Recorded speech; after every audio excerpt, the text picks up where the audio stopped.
Chapter 2 human reproduction according to new NCERT. पुरानी NCERT है तो चैप्टर नंबर 3 है ये। ह्यूमन रिप्रोडक्शन से अच्छे खासे मार्क्स का एग्जाम आता है, इजी भी है और बहुत ही इंटरेस्ट के साथ हमने पढ़ा होता है, तो इसके मार्क्स बिल्कुल छोड़ के मत आना। यहां से क्वेश्चन छोड़ दिए तो तुम सबसे बड़े गधे हो। क्या हो तुम? गधे। ठीक है, चलो ह्यूमन रिप्रोडक्शन फर्स्ट जो हमारा ये पैराग्राफ है, इसमें कुछ टर्म्स दी हुई हैं जिन टर्म्स का हमें पता होना चाहिए। अधिकतर बार बोर्ड्स के अंदर इन टर्म्स से क्वेश्चन आ जाते हैं, इनको भी छोड़ना नहीं है तुम्हें। क्लियर? जैसे कि जेस्टेशन, इम्प्लांटेशन, इंसेमिनेशन, ये वर्ड्स जो हैं इनका मतलब एटलीस्ट पता होना चाहिए। 1 मार्क में क्वेश्चन उठ के यहां से आ सकता है। क्लियर? चलो कुछ चीजें तो तुम्हें पता ही है, लेकिन कुछ चीजें पता होनी चाहिए। जैसे कि number 1 is gametogenesis. What is gametogenesis? Formation of gametes. उसके बाद है insemination, transfer of sperms into female genital tract. ठीक है, जो ट्रांसफर एक मेल पार्टनर अपने सीमन को करता है उसको बोलते हैं इंसेमिनेशन। सीमन से वर्ड आया है इंसेमिनेशन, राइट। उसके बाद है फर्टिलाइजेशन, यानी कि fusion of male and female gamete. उसके बाद आ जाता है इम्प्लांटेशन, जो जायगोट बना है उसका यूट्रस में इम्प्लांट होना। जब ये इम्प्लांट हो जाएगा तभी आपकी फर्टिलाइजेशन मतलब कंप्लीट हुई है, यानी कि आपका जो प्रेगनेंसी पीरियड है वो स्टार्ट हुआ है। क्लियर? नेक्स्ट है जेस्टेशन पीरियड, जो एक मदर अपने चाइल्ड को जितने भी टाइम पीरियड के लिए अपने वॉर्म के अंदर रखती है उस पीरियड को क्या बोलते हैं? जेस्टेशन। और बच्चा वॉर्म के अंदर यानी कि गर्भ के अंदर होता है, पेट के अंदर नहीं होता। ये बात पता है हमें? ठीक है। Next parturition, delivery of a child. Clear? So ये वर्ड्स है, ये भी हम गलतियां कर देते हैं, इनको ध्यान से समझ लेना। ठीक है। उसके बाद है, ये सब इतना ज्यादा पढ़ने की जरूरत है नहीं, बस ये लिखा हुआ है इसके अंदर, एक जो फीमेल होती है उसका ओवम जो है या ओव्यूलेशन जो है सीज हो जाता है, यानी कि बंद हो जाता है at the age of 50 years. ये बाद में भी लिखा हुआ है। ठीक है, और यहाँ स्टार्टिंग में भी लिखा हुआ है। इस पैराग्राफ से माना जाता है कि हर साल बोर्ड्स के अंदर 1 नंबर का क्वेश्चन उठ के आता है, और हम फर्स्ट पैराग्राफ को कई बार क्या कर देते हैं? स्किप कर देते हैं। क्लियर? समझ आ रही है बात? नेक्स्ट मेल रिप्रोडक्टिव सिस्टम की हम बात करें। मेल के अंदर देखो, किसी भी ऑर्गेनिज्म के अंदर आप देखेंगे तो आपको 2 तरह के सेक्स ऑर्गन्स मिलते हैं। Number 1 is primary sex organ और नंबर 2 इज सेकेंडरी, और एक होता है असेसरी, एक होता है प्राइमरी। ठीक है, प्राइमरी कौन? जिसमें गैमीट्स बने और हॉर्मोन्स बने, सेक्स हॉर्मोन्स बने। असेसरी या फिर सेकेंडरी कौन से? जो सेक्स होने में हेल्प करे, जो सेक्सुअल एक्टिविटीज में हेल्प करे, जो स्पर्म्स को एक जगह से दूसरी जगह पर ले जाने में हेल्प करे, या ओवम को ट्रांसफर करने में हेल्प करे, डिलीवरी में हेल्प करे, या फिर प्रेगनेंसी में हेल्प करे, वो सारे सेकेंडरी ऑर्गन्स हैं। लेकिन जो गैमीट फॉर्म करेगा, जो हार्मोन रिलीज करेगा, या पहला तो यही होना चाहिए, गैमीट जो फॉर्म करेगा वही हमारा प्राइमरी सेक्स ऑर्गन है। और मेल के केस में गैमीट कहां फॉर्म होते हैं? टेस्टिस के अंदर। तो यहाँ पे testis is the primary sex organ, right, also known as gonads. क्या बोलेंगे? गोनैड्स। चलो, a pair of testis present है यहाँ पे। उसके अलावा हमारे पास है असेसरी डक्ट्स, जितनी भी डक्ट्स, ट्यूब्स सीमेन को ले जाने में हेल्प कर रही है, स्पर्म्स को ले जाने में हेल्प कर रही है। ग्लैंड्स जो अलग अलग तरह की सिक्रीशंस कर रहे हैं। एक्सटर्नल जेनिटेलिया, जिससे कॉपुलेशन में हेल्प मिल रही है, पीनस की बात कर रहे हैं यहाँ पे। क्लियर? कोई कंफ्यूजन? टेस्टिस जो है प्रेजेंट कहां पर है? टेस्टिस जो है एब्डोमेन के बाहर वाली जगह पे है, यानी कि एब्डोमेन के अंदर नहीं है, आउटसाइड द एब्डोमेन प्रेजेंट है। कहां प्रेजेंट है? Outside the abdomen in a pouch like structure known as scrotum. और ऐसा क्यों है? स्क्रोटम के अंदर ही क्यों है? क्योंकि वहां का टेम्परेचर बॉडी टेम्परेचर से थोड़ा सा कम रहता है। कितना कम रहेगा? 2 to 2.5 डिग्री सेल्सियस टेम्परेचर वहां पे कम रहेगा। क्लियर? चलो, ये सब चीजें हमें पता है क्योंकि हम यहाँ पे कर रहे हैं रिवीजन। चलिए, तो कितना कम है? 2 to 2.5 degree Celsius lower than the internal body temperature. It is the ideal temperature जिस पे स्पर्मेटोजेनेसिस हो सकता है, यानी कि फॉर्मेशन ऑफ स्पर्म हो सकता है। इन केस किसी बच्चे का या किसी मेल का स्क्रोटम या टेस्टिस, हम बोले टेस्टिस एब्डोमेन में ही रह जाए, ऐसा हो जाता है, तो उसके स्पर्म फॉर्मेशन में प्रॉब्लम आने वाली है। He would be infertile. In that case testis को ऑपरेट करके स्क्रोटम में लाया जाता है। क्लियर? और टेस्टिस कब स्क्रोटम में आती है? At the time of birth. जब एक मेल चाइल्ड बर्थ लेता है उसकी टेस्टिस उसके स्क्रोटम में आ जाती हैं। क्लियर? कईयों की ऊपर रह जाए तो उसको फिर ऑपरेट करके नीचे लाना पड़ेगा। क्लियर? कोई कंफ्यूजन? टेस्टिस का लेंथ जो है that is of about 4 to 5 centimetre and the width is about 2 to 3 centimetre. याद करने का तरीका, लेंथ को ऐसे याद रखो, लेंथ हमेशा in most cases it will be more than width. Length ज्यादा है 4 है, विड्थ कम है कितनी है 2 है, आधा है ना, 2 और 3 के बीच में, 4 और 5 के बीच में। ठीक है, इस तरह से इसको याद कर लेंगे। टेस्टिस जो है कवर्ड है डेंस कवरिंग से। कवरिंग का नाम एनसीईआरटी में नहीं है। ठीक है, पूछ लेते हैं कई बार, जो हमारे मॉक टेस्ट होंगे नीट में या सीबीएसई में नहीं आएगा, लेकिन मॉक टेस्ट में आपको इसकी कवरिंग का नाम पूछ लिया जाता है, एल्ब्यूजीनिया। क्या नाम है? एल्ब्यूजीनिया। अदरवाइज वैसे नहीं आना चाहिए, ना तो नीट में आज तक आया है, बहुत पहले आता था हमारे टाइम में, बट अब नहीं आता। ठीक है, नेक्स्ट। अब टेस्टिस के अंदर कंपार्टमेंट्स हैं। क्या है? कंपार्टमेंट्स। कितने कंपार्टमेंट्स है? 250 compartments and these compartments are known as testicular lobule. इसको देख लेते हैं किस तरह से है ये टेस्टिक्यूलर लोब्यूल। स्ट्रक्चर हम ड्रॉ करें। एक टेस्टिस के अंदर कंपार्टमेंट है कुछ इस तरह से, 250 के 250 ड्रॉ करना मुश्किल है, हमने कुछ कंपार्टमेंट ड्रॉ कर लिए। इन कंपार्टमेंट्स का नाम क्या है भाई? क्या बोलोगे इनको? Testicular lobule.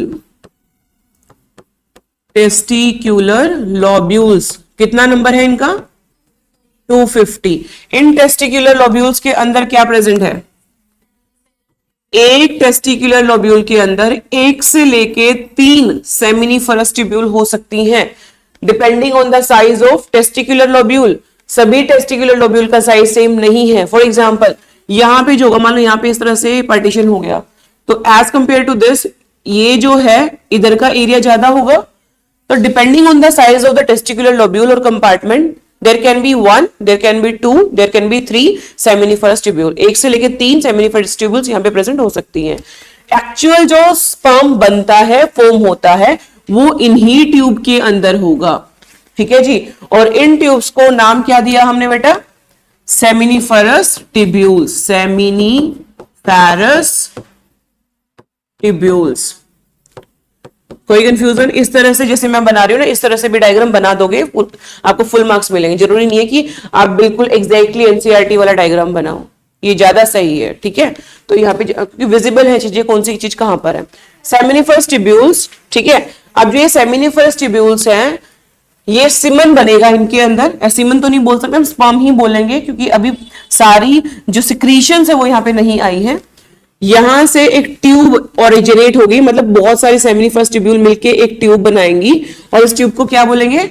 वासा, रेक्टा या रेटिटेस्टिस? रेटिटेस्टिस। 2 वर्ड्स में कंफ्यूज हो जाते हैं, लेकिन इसको हम क्या बोलेंगे? रेटिटेस्टिस। ठीक है, रेटिटेस्टिस मान लो एक यहां से आ रही है, एक यहां से आ रही है, ये सारी की सारी मिलेंगी, ज्वाइन करेंगी, जो कि एक कंपार्टमेंट में एक होगी। जरूरी नहीं है 2 या 3 या 4 या 5 सेमिनिफरस ट्यूब्यूल एक ही रेटिटेस्टिस में ओपन हो रही हैं। फिर उसके बाद रेटिटेस्टिस बहुत सारी ज्वाइन करके क्या कर रही है? क्या बना रही है? नो, 2, 3, 4, 5, मतलब कुछ सेमिनिफरस ट्यूब्यूल मिलके एक रेटिटेस्टिस में ओपन हो रही हैं। इस तरह से बहुत सारे रेटिटेस्टिस हैं। ठीक है, फिर बहुत सारे रेटिटेस्टिस एक ट्यूब में ओपन हो रहे हैं, and the tube is known as vasa efferentia. तो मान लो यहां पे हमारी एक वासा एफरेंशिया है। नंबरिंग में जाओ ही मत, बस इतना याद रखो कि रूट क्या है स्पर्म का। क्लियर? तो 2 या 3 ये बहुत सारे। ठीक है, रेटिटेस्टिस किस में ओपन हो रहे हैं? क्या बोलेंगे इसको? वासा एफरेंशिया।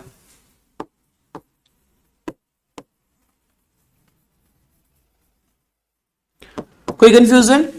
वासा एफरेंशिया, मान लो यहां से एक वासा एफरेंशिया आ रहा है, यहां से एक वासा एफरेंशिया आ रहा है, it will open into a large duct and this is known as, क्या बोलेंगे इसको? एपिडिडाइमिस। एपिडिडाइमिस। क्लियर? राइट, बहुत सारे बुक्स में इसके भी पार्ट दिए हुए हैं, कोड़ा, कॉर्पस, कपूत। ठीक है, हमें नहीं लर्न करने हैं। क्लियर? कोई जरूरत नहीं है याद करने की। अब इसके अंदर एक ट्यूब चल रही होती है, one tube is running over there, clear, epididymis के अंदर, और वो बाहर निकलती है। This is known as vas deferens. ये है हमारी वास डिफरेंस, जो कि इजेक्युलेटरी डक्ट यानी कि पीनस में जो एक डक्ट चल रही होती है, यूरिनोजेनाइटल डक्ट, वहां तक स्पर्म्स को लेके जाएगी। क्लियर। एपिडिडाइमिस और वास डिफरेंस, इसके अंदर से भी सिक्रेशन आती है, सिर्फ स्पर्म नहीं जाएगा, एक लिक्विड भी जाएगा साथ में। ठीक है, तो जो सीमन बनना स्टार्ट होता है वो यहीं से स्टार्ट हो जाता है बनना। जो सिक्रेशन जो स्पर्म्स के साथ आती है, इसकी अंदर के डक्ट्स भी जो है ग्लैंडुलर है, वास डिफरेंस की भी ग्लैंडुलर है, यानी कि सिक्रीट करेंगे कोई ना कोई सब्सटेंस। स्पर्म और वो सीमन का जो पार्ट है, ये सिक्रेशंस जो है वो सीधा जाएंगी वास डिफरेंस के अंदर। कोई कंफ्यूजन? यस, इसके अंदर एक लॉन्ग ट्यूब रन करती है, that is known as vas deferens. Clear? ठीक है, अब आपसे पूछ लिया जाता है स्पर्म का रूट ऑफ स्पर्म। ये रेडी टेस्टिस से मिलके बनती है, तो ये एक ही होती है।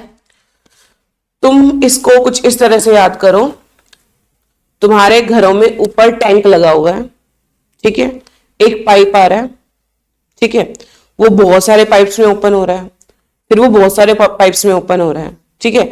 अब इसको रिवर्स ले जाओ, बहुत सारे पाइप कुछ पाइप्स में ओपन हो रहे हैं, वो कुछ एक पाइप में ओपन हो रहा है और एक वो टैंक में ओपन हो रहा है। समझ आ रही है? Vas deferens is that one. ठीक है, स्पर्म्स बन रहे हैं सेमिनिफरस ट्यूब्यूल्स में, इनका नंबर सबसे ज्यादा है। कुछ अपने सिक्रीशंस कहां निकाल देंगे? रेटिटेस्टिस में। रेटिटेस्टिस ओपन हो रही है किसके अंदर? वासा एफरेंशिया के अंदर। वासा एफरेंशिया किसके अंदर ओपन होगी? एपिडाइमिस के अंदर। एपिडाइमिस किसके अंदर ओपन होगी? वास डिफरेंस के अंदर। तो सिक्रीशंस दे रहे हैं। समझ आ रही है बात वंशिका? कोई कंफ्यूजन? इसका नंबर एक ही होता है, एक से ज्यादा। किसका? वासा एफरेंशिया तो बहुत सारे हैं, नंबर एक होगा एक तो एपिडाइमिस का, एक टेस्टिस के साथ एक है, और दूसरा होगा वास डिफरेंस का।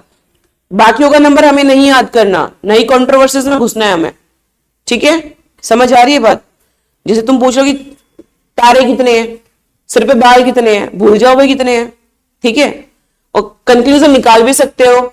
250 कंपार्टमेंट्स हैं, हर एक के अंदर कम से कम एक, ज्यादा ज्यादा 3, एवरेज निकाल के बैठ जाओ। तुम्हें करने है ये सब काम? फिजिक्स नहीं करा रही है तुमसे आजकल? ये करा रही है ना, तो फालतू में बायो में क्यों घुस रहे हैं इन चीजों के अंदर जो तुम्हारे काम की नहीं है। ठीक है, जहां दिमाग लगाना वहां लगाएंगे नहीं। रूट ऑफ स्पर्म ये याद करना था। स्पर्म बना किसके अंदर? सेमिनिफेरस ट्यूब्यूल के अंदर। ये क्वेश्चन आता है इसलिए सॉल्व करा रही हूं, अदरवाइज तो कॉमन सेंस होनी चाहिए, बता दिया। सेमिनिफेरस ट्यूब्यूल से कहां गया? बोलेंगे नहीं। रेटिटेस्टिस के अंदर। रेटिटेस्टिस से कहां चला गया? वासा एफरेंशिया के अंदर। वासा एफरेंशिया से कहां गया? एपिडाइमिस से कहां जाएगा? Vas deferens. वास डिफरेंस से कहां जाएगा? Ejaculatory duct and then urinogenital duct. Clear? ये है रूट ऑफ स्पर्म। फ्रॉग के अंदर भी है, ठीक है, फ्रॉग जब पढ़ोगे उसमें भी रूट ऑफ स्पर्म और रूट ऑफ ओवा, वो ध्यान देना है हमें। कुछ चीजें चेंज है वहां पे, अदरवाइज तो सेम ही रहता है। क्लियर? कोई कंफ्यूजन? यूरिनोजेनिटल ट्रैक्ट पढ़ेंगे उसको, वेट, राइट? कोई कंफ्यूजन यहां तक? चलो बैक टू एनसीईआरटी। इस डायग्राम को भी अच्छे से निहार लो, क्या बता रहा है डायग्राम हमें। देखो ध्यान से देखेंगे, ये आपका यूरिनोजेनिटल ट्रैक्ट ब्लैडर है, यूरिनरी ब्लैडर है, सॉरी, क्या है ये? Urinary bladder. ठीक है, उसके बाद यूरिनरी ब्लैडर जो है, देखो ये आ रही है यूरेटर। क्या आ रही है? यूरेटर। यूरिनरी ब्लैडर में ओपन हो रही है, इस साइड से भी एक आएगी, बट इतना ही ध्यान रखना है तुम्हें। ये टेस्टिस है। क्या है ये? टेस्टिस। टेस्टिस दोनों इस तरह से यहाँ पे लाई करेंगी। टेस्टिस के बाहर जो ये दिखाई दे रहा है तुम्हें, दैट इज एपिडाइमिस। क्या है ये? एपिडाइमिस। कोई कंफ्यूजन? एपिडाइमिस से जा रही है वास डिफरेंस। क्या जा रही है? Vas deferens. किसमें ओपन हो गई? यूरिनरी ब्लैडर से डक्ट जो जा रही है, दोनों एकदम ओपन हो गई है इसमें। ये है तुम्हारी यूरिनोजेनिटल ट्रैक्ट। क्या है ये? Urinogenital tract. क्यों बोला इसको यूरिनोजेनिटल ट्रैक्ट? यूरिन भी पास करेगी, जेनाइटल यानी कि सीमन यानी कि स्पर्म, जीन्स एक इंसान के, इसी के थ्रू जा रहे हैं, तो यूरिनोजेनिटल ट्रैक्ट हमने इसको बोल दिया। बीच में आपको मिलेंगे बहुत सारे ग्लैंड्स, बहुत सारे तो क्या 3 तरह के ग्लैंड्स मिलेंगे चलो देख लेते हैं कौन कौन से।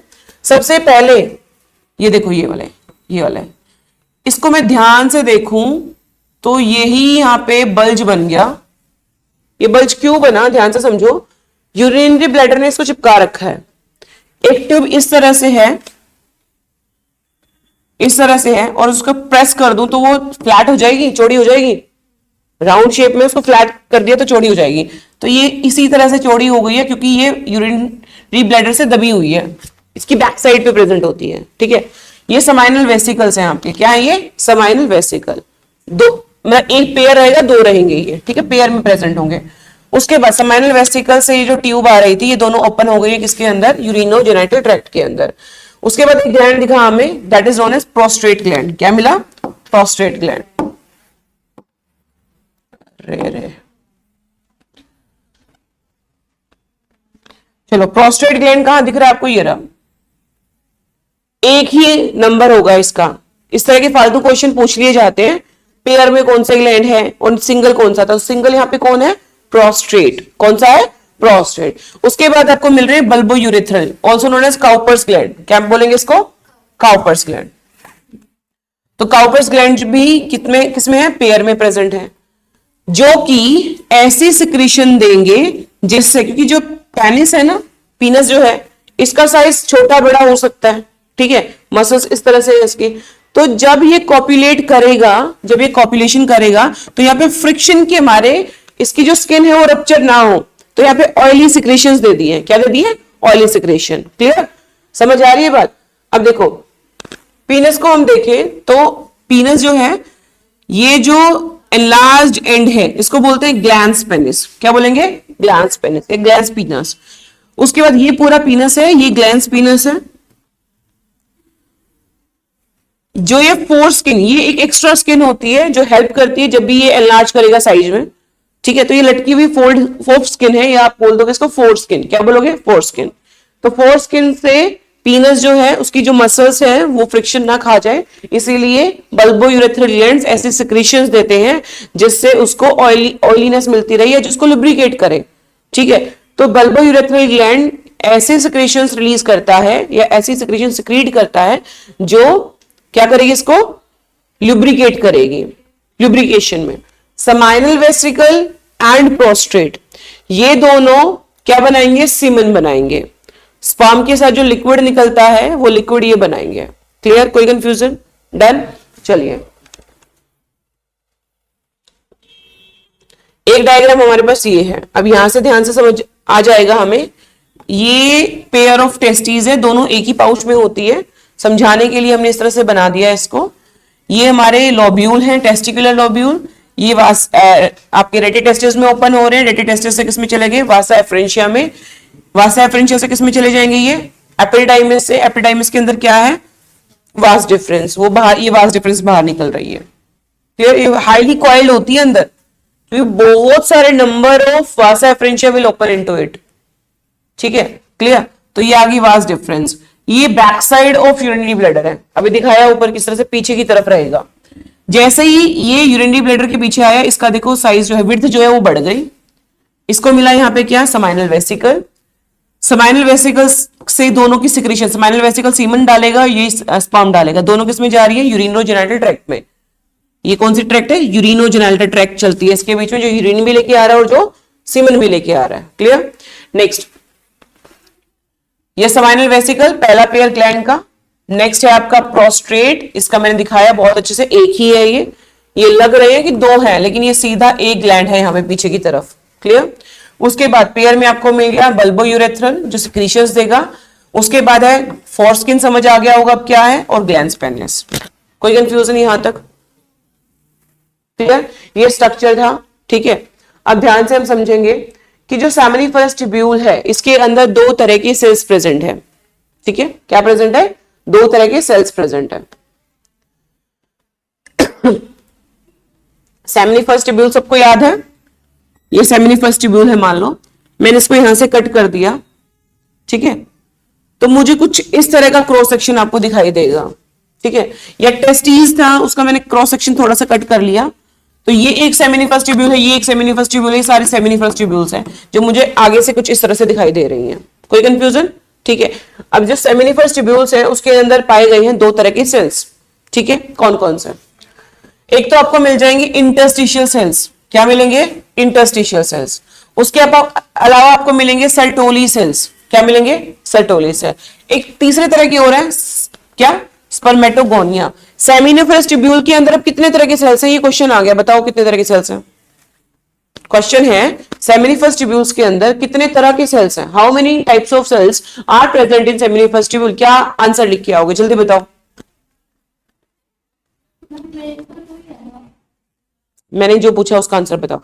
मेन है या किसी भी तरह के हैं? How many types of cells are present inside the seminiferous tubule?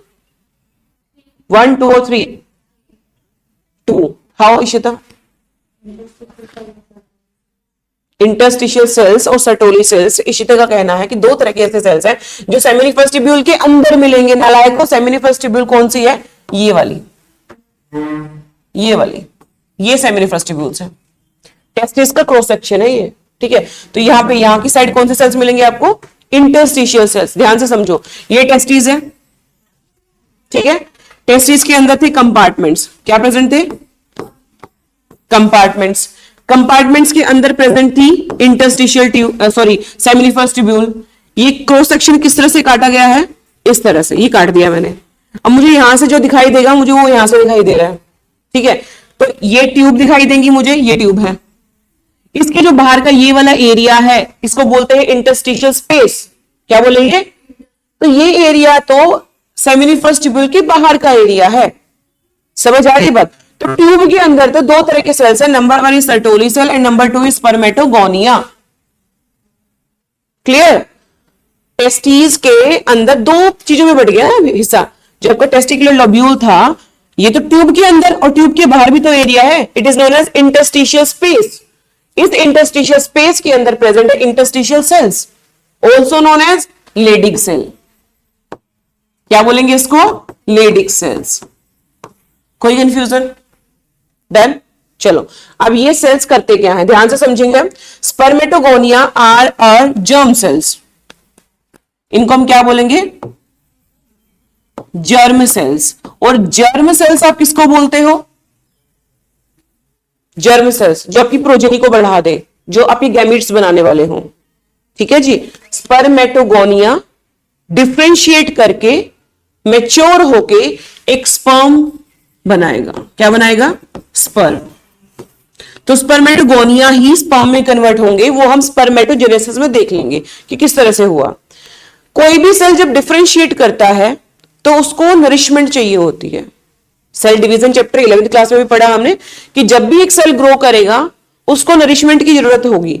तो वो नरिशमेंट इसको कौन देगा? Sertoli cells. कौन देगा? और जो नरिशमेंट देता है वो हम बोल देते हैं उसको नर्स। यानी कि ये इसका नर्स सेल है, नर्सिंग सेल है जो इसको नरिशमेंट देने वाला है। कोई कंफ्यूजन? डन। तो भाई इसके अंदर दो तरह के सेल हैं। एक तो स्पर्मेटोगोनिया जो स्पर्म में कन्वर्ट होगा, किसकी नरिशमेंट से, किसकी हेल्प से कन्वर्ट होगा? सर्टोली सेल्स की हेल्प से कन्वर्ट होगा, नर्स सेल की हेल्प से कन्वर्ट होगा। कोई कंफ्यूजन? क्लियर? कोई डाउट है तो पूछो यहां पे। अब ये जो लेडिग सेल है इसका क्या काम क्या है? ये जो लेडिग सेल यहां बैठा हुआ है इसका काम क्या है? इसका काम है टेस्टोस्टेरॉन बनाना। क्या काम है? टेस्टोस्टेरॉन बनाना। टेस्टोस्टेरॉन क्या है? मेल सेक्स हार्मोन, ठीक है। तो टेस्टिस से, टेस्टिस का ही पार्ट था। टेस्टिस में दो ही चीजें आई, या तो सेमिनिफरस ट्यूब्यूल के अंदर का रीजन या उससे बाहर का रीजन। दोनों रीजन आपको कुछ ना कुछ दे ही रहे हैं। तो टेस्टिस से आपको गैमेट भी मिल गया, मेल सेक्स हार्मोन भी मिल गया। That's why we are calling it as primary sex organ. Clear? Done. चलो डाउट है तो पूछ लो भाई। अब यहां पे बताने लायक एक वर्ड और है, दैट इज यूरेथ्रल मीटस। जो ओपनिंग है जिससे यूरिन या फिर स्पर्म्स निकलते हैं बाहर उसको यूरेथ्रल मीटस बोलते हैं। जो ओपनिंग है, जिस ओपनिंग की हम बात कर रहे हैं यहाँ पे, ठीक है। सबसे लास्ट में जो यूरिनोजेनिटल ट्रैक्ट जो होगी, लास्ट में जो ओपनिंग होगी उसको हम क्या बोलेंगे? Urethral meatus. इसको एनसीईआरटी को खुद से पढ़ लेना। क्लियर? अब मेन और क्या पढ़ना है हमें यहाँ पे? ये वाला पैराग्राफ। इसको इंपॉर्टेंट मार्क करेंगे फॉर बोर्ड्स। नीट में भी इंपॉर्टेंट है, वैसे तो हर लाइन इंपॉर्टेंट है, कहीं से भी क्वेश्चन आ जाता है, ठीक है। तो ये इंपॉर्टेंट क्यों है, देखो इसको मैं पढ़ना चाहूंगी यहाँ पे। The male accessory glands, glands भी थे ना, डक्ट्स थे, ग्लैंड्स थे, तो असेसरी ग्लैंड्स जो है उनमें क्या क्या प्रेजेंट, पेयर्ड सेमाइनल वेसिकल, एक अकेला बेचारा प्रोस्टेट, और पेयर में प्रेजेंट है बल्बोयूरेथ्रल। क्या लिखा हुआ है, secretions of these glands constitute the seminal plasma. अब इस सेमाइनल प्लाज्मा में क्या क्या प्रेजेंट है, फ्रक्टोज, कैल्शियम और बहुत सारे एंजाइम्स, ठीक है। इसके अलावा secretions of bulbourethral glands helps in the lubrication of पीनस, ठीक है। तो बेसिकली सीमन बना है सेमाइनल वेसिकल और प्रोस्टेट से, लेकिन बल्बोयूरेथ्रल भी अपना रोल प्ले कर रहा है। अदरवाइज जब अपनी हायर स्टडीज करोगे तो आप इन दोनों को ही देखोगे वैसे तो। और जो मेन सीमन जिससे बना है वो सिक्रीशन किससे आई है, सेमाइनल वेसिकल से, सेमाइनल वेसिकल से। लेकिन तुम्हें कंट्रोवर्सीज में दोबारा से नहीं घुसना, तुम्हें जो एनसीईआरटी कह रही है उसी को समझो। क्वेश्चन किस तरह से आएगा कि क्या क्या प्रेजेंट होता है सीमन में, fructose, calcium, certain enzymes plus sperms तो होते ही होते हैं, वो हमें पता है, ठीक है। कोई कंफ्यूजन, ये दो वर्ड याद रखना, fructose and calcium, fructose and calcium. Calcium जो है वो स्पर्म्स की मूवमेंट में मोटिलिटी बढ़ा देता है, और हाईली मोटाइल के स्पर्म ही फर्टिलाइजेशन कर सकता है। मान लो फेलोपियन ट्यूब तक ही ना पहुंचे, पहले ही अधमरा हो जाए, तो कैसे फर्टिलाइजेशन होगी, पॉसिबल ही नहीं है। कोई कंफ्यूजन, ठीक है जी। तो ये हमने पढ़ लिया मेल रिप्रोडक्टिव सिस्टम के बारे में। यहां तक कोई कंफ्यूजन है तो फटाफट से बता दो।